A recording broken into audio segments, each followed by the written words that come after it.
Well, 2001 was a devastating fire season for New Mexico with nearly 1 million acres burned across the state. Now it's your turn. Right. The city Valles Caldera National Preserve up near Jemez Springs was hit especially hard. We remember that from last summer. A third of its 90,000 acres were burned in the Las Conchas fire. And News 13's Amanda Goodman reports that may just be a warm-up for this year. Scenes like this could play out again this summer at the Valles Caldera. Preserve Chief Scientist Bob Parmenter says last year's fire season was pretty bad, 30,000 acres burned. But new research shows this year could be worse. We could just be at halftime in terms of severe fire seasons.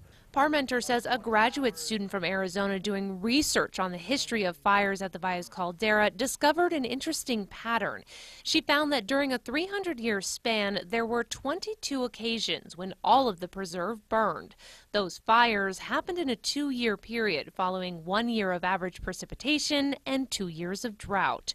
Parmenter believes the preserve is in the midst of that cycle right now. 2010 was a pretty average year for precipitation. We grew a lot of grass.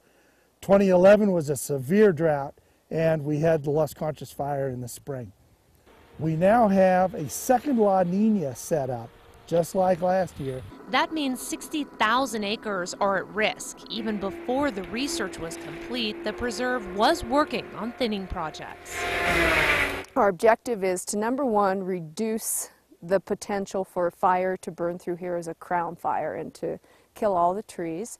It's a big task. Right now, there's anywhere from 700 to 2,000 trees per acre. The preserve wants to get that down to 60 to 75 trees per acre. Despite the need, the preserve can only do so much thinning because of logistics and money. So they've come up with a strategy to get the most bang for their buck. They're focusing this 383-acre thinning project on the southwest portion of the preserve near Highway 4 because it's closer to homes and can provide a good anchor for firefighters should a fire spark this summer. Most importantly, they can get in and work safely and contain a fire before it can build the type of momentum that drove the Las Conchas fire. In Jemez Springs, Amanda Goodman, KRQE News 13. The Valles Caldera trustees do have a plan in place to thin trees on about 25,000 acres over the next decade.